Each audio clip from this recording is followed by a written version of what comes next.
morning everyone. My name is Bernalyn Cañada and I'm going to discuss about the cognitive development of the high school learners.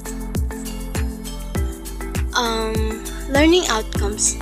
At the end of this module, you should be able to first describe the cognitive development of adolescents in the light of Piaget and Ziegler's cognitive development theories. Second, explain the consequences of the adolescents' cognitive development on their behavior. The last one is define overachievement and underachievement and propose solution to underachievement. Cognitive development. It is the emerge of the ability to think, reason, and understand. And it is said that adolescence marks the beginning development of the more complex thinking processes called formal logical operations. Jean Piaget theory has become one of the most influential theories of cognitive development. Generally speaking, cognitive development means how children think, explore, and figure things out. It is the development of knowledge, skill, problem solving, and disposition at the stage of adolescence and enter into high school. Ang pag-iisip ng isang bata ay patuloy na lumalawak kumpara sa stage elementary. They can think abstractly, analytically, hypothetically, and logically, which is lahat ito ay nade-develop during adolescence period. So, as siya aton cognitive development. Next is brain development. The first one is corpus callosum. Acquisition of new skill due to brain's increasing weight and refining synaptic connection. Ang corpus callosum, meaning ay ang trabaho naman nito ay sinisigurado niya na ang dalawang magkabilang synaptic natin ay magkakaintindihan at nagbibigayan ng signal sa bawat isa. The next one is myelination. Process of continuous concentration of brain cells in prefrontal cortex and temporal and parietal areas. Myelination meaning matatagpuan sa prefrontal labor ng utak natin na ang function nito ay nagko-complex ng behavior including planning, verbal influence, and language also. 3 peaks of maturation at the age of 12, 15, and 18.5. Acquire spatial awareness and formulate abstract or general ideas. From age 13 to about age 25, a planning and a straightening process is happening in their brains. Ibig sabihin na noon at the age of 12, 15, and 18.5 ay kasabay nito ang pag-reach na itong stage of age ay may kakayahan ang bata na mag-isip from logical reasoning, permanent abstract, and general ideas involving number, cause, and effect, and this happened during adolescence feel good. The next one is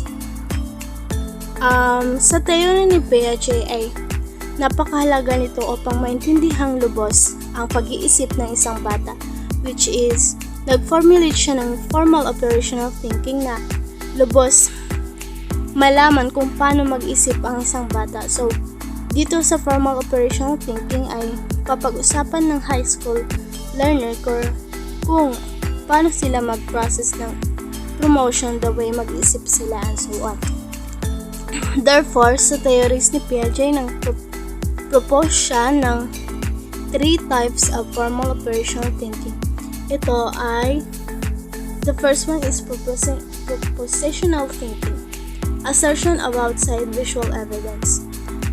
Ibig sabihin nito, dito naman sinasabi na kapag high school learner, nagkakaroon na siya ng sariling konsepto or pananaw patungkol sa isang bagay na kahit hindi na ito makita, basta may nabanggit lang na isang object ay malalaman niya na kung ano yung hugis o kulay nito. For example, nagbigay sa instructor ng object like base. Nagkaroon na siya ng idea kung ano ang itsura ng base at kung saan ito ginagamit. The second one is relativistic thinking. subjective making of opinions of facts. What does it mean? Ito ay nangangahulugan na ang high school learner ay hindi lang nakaka-state or nakakakuha ng isang opinion. Kung magkalap pa ito ng pananaliksik ng ibang information or sources hanggang sa mapatunayan niya ang isang information ay tama o mali. So, amal to unrelativistic. The last one is real versus possible. Examining a situation and exploring the possible in terms of situations or solution. So, meaning ang high school learner ay nagkakaroon ng isang opinion patungkol sa isang situation.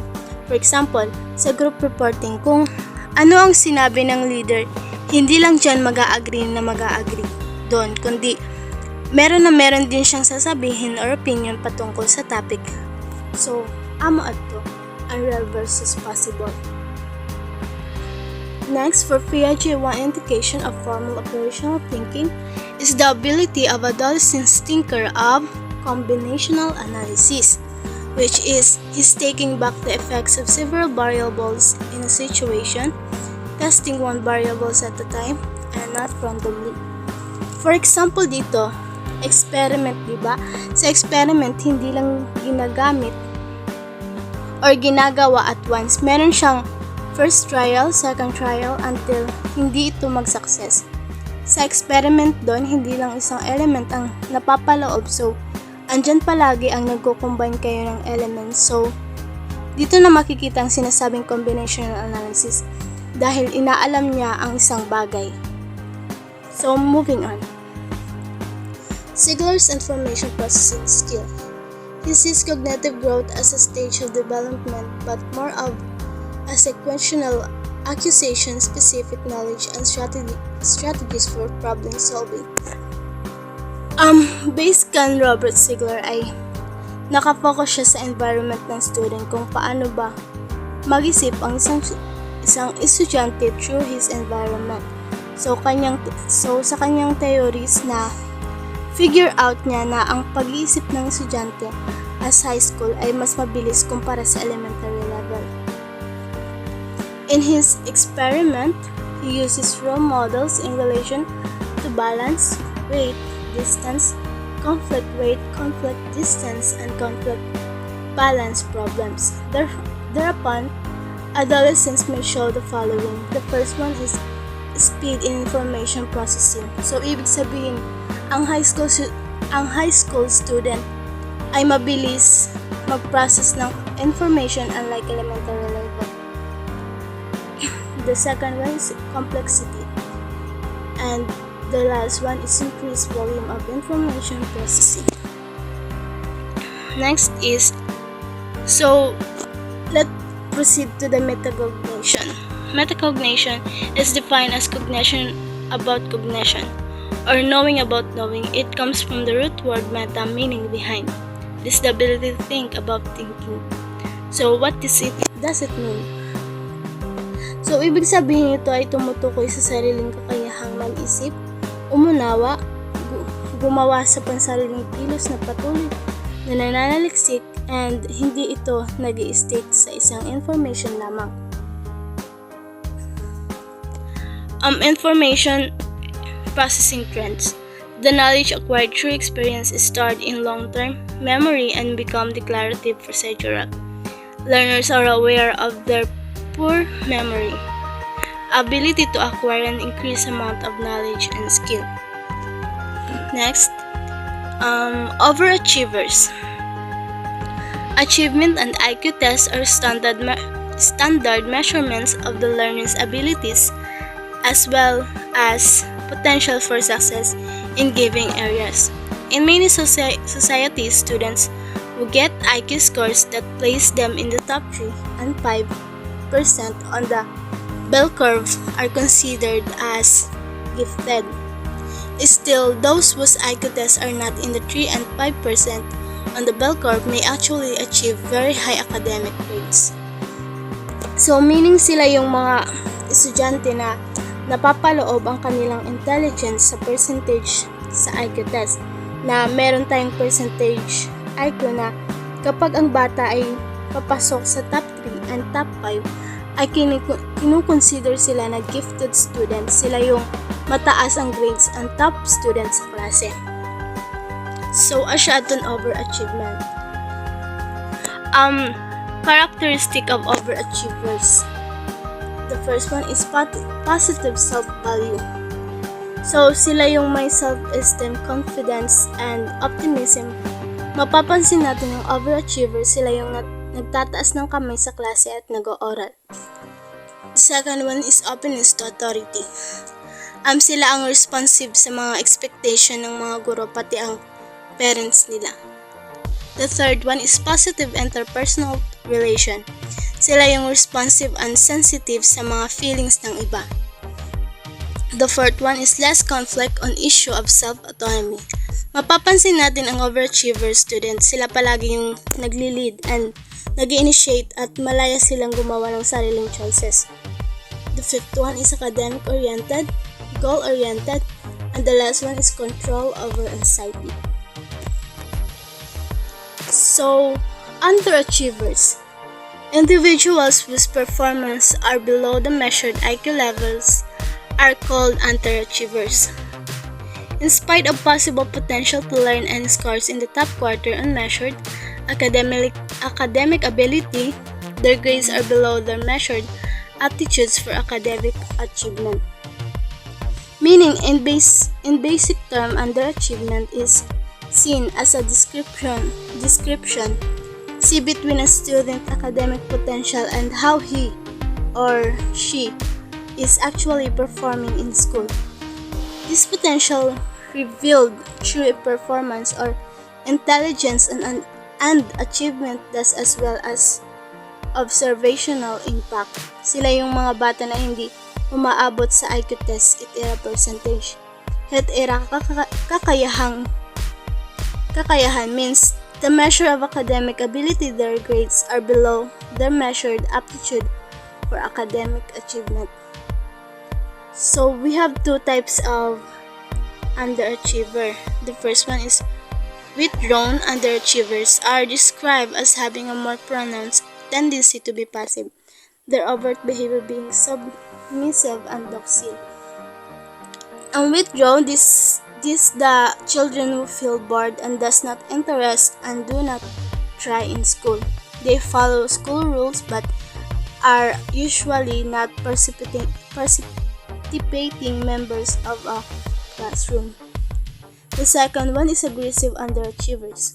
So meaning aggressive underachiever may be described as disruptive, talkative, rebellious, and even potentially hostile in classroom.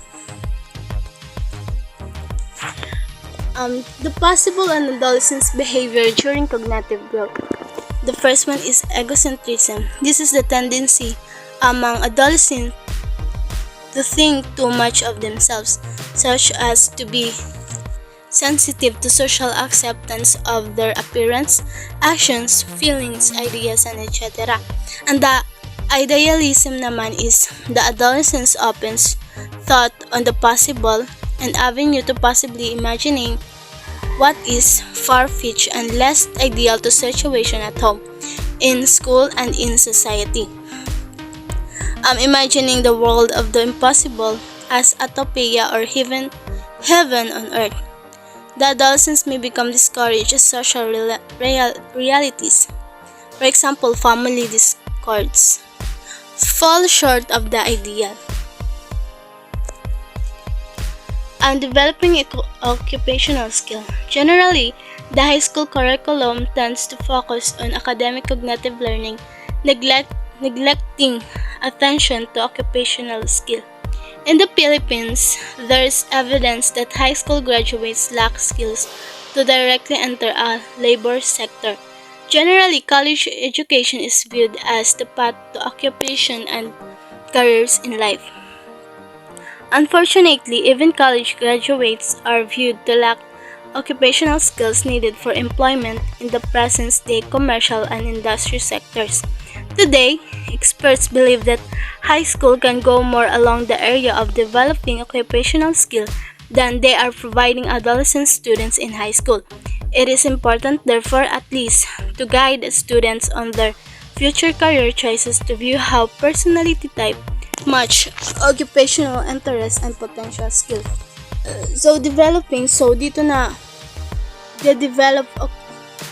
Dito sa developing occupational skills are a set of knowledge and skills that employees needs to specific job or occupations.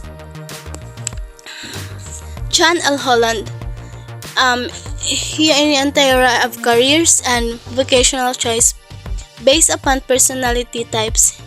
It was developed by the psychologist John L. Holland. Each letters or code stands for a particular type. Realistic is doers, investigating is thinkers, artistic is creators, social is helpers, enterprising is persuaders, the last one conventional is organizers. Realistics is prefer practical tasks that require physical labor and motor coordination. Investigate is prefer to think rather than act. Artistic is prefer constructed tasks and may show ability of self-expression. Social is tend to engage in interpersonal situation and social interactions. Enterprising, skilled and constructive in thoughts and action and capable of leading others. The last one is conventional, is prefer structured tasks. The attitude and abilities needed for gainful occupation. The first one is self-reliance, ability to manage money, social responsibility, mature work, personal responsibility, and the last one is positive attitude. And that's all. Thank you.